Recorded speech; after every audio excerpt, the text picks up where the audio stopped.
तो पहले चरण का वोट पड़ चुका है, पहले चरण का वोट पड़ चुका है, आप सब जानते होंगे। और यहाँ पर जितने लोग मौजूद हैं ये सब लोग दूसरे चरण में वोट डालने जा रहे हैं।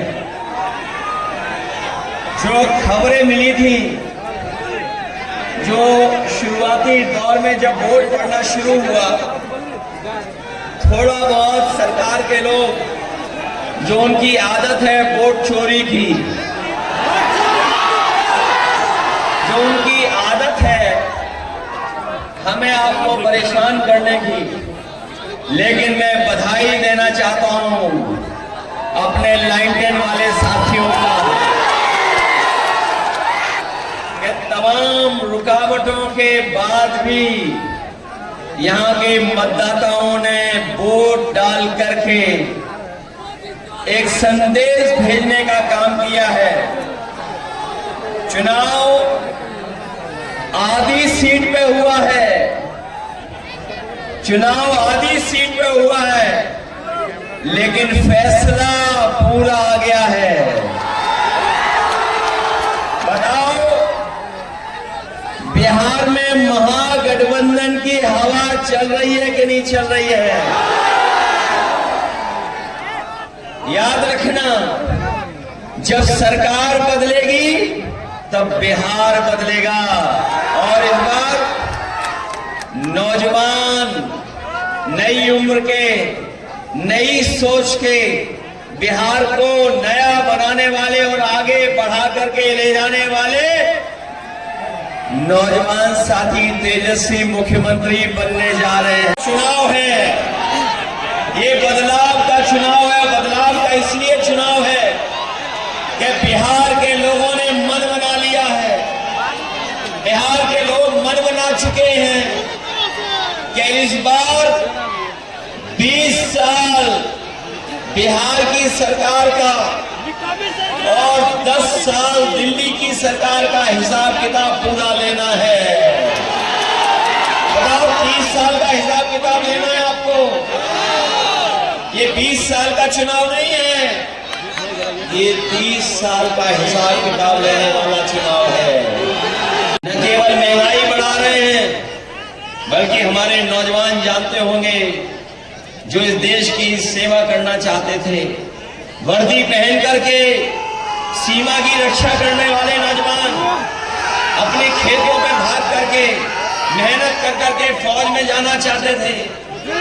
इन बीजेपी के लोगों ने फौज की नौकरी को भी रोक दिया, 4 साल की नौकरी कर दी, आधी अधूरी नौकरी।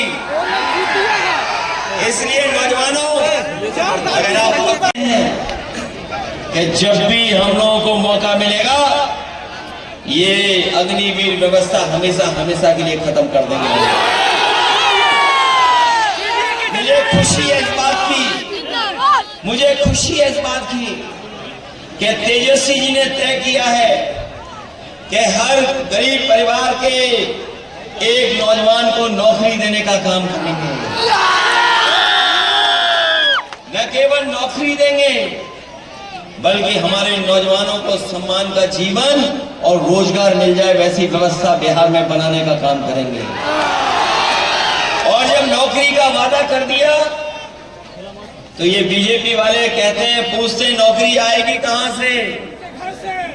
ये बीजेपी वालों को तो ये पूछना ही था, क्योंकि इनके बीजेपी वालों के एजेंडे में कभी नौकरी नहीं रही। बताओ, 10 साल में कोई नौकरी दी इन्होंने? बीजेपी के एजेंडे में नौकरी नहीं हो रही। और जब तेजस्वी नौकरी देने लगे थे, जब बीजेपी वालों को पता लगा कि तेजस्वी जी नौकरी दे रहे हैं, नौकरी मिलने लगी है, इन्होंने साजिश करके, षड्यंत्र करके सरकार गिरा दी। जानते हो सरकार क्यों गिराई? कारण जानते हो? कारण था कि पूरे देश में प्रचार हो गया था कि तेजस्वी और बिहार में नौकरी मिलने लगी है, और यही नौकरी मिलने लगती तो पूरे देश का नौजवान बीजेपी से भी नौकरी मांगता। इसलिए उन्होंने षड्यंत्र करके, साजिश करके बीच में ही सरकार गिरवा दी, और साजिश करके, षड्यंत्र करके अपने अपनी सरकार बना ली। भाजपा वाले बिहार के दुश्मन हैं, ये बात जान गए कि नहीं जान गए? और बिहार के लोगों ने, बिहार के सामान्य जनता ने, बिहार के समझदार लोगों ने कभी भी भारतीय जनता पार्टी को सरकार बनाने का मौका नहीं दिया। इन्होंने लाख कोशिश की, लेकिन हमारी सूझबूझ से यहाँ की जनता ने फैसला लिया और कभी भारतीय जनता पार्टी की यहाँ पे सरकार नहीं बनने दी। अब वो पीछे से आए हैं एक चुनावी दूल्हा को आगे करके, जिन्हें आजकल याद ही नहीं रहता है कुछ। खत्म हो गए दूल्हा।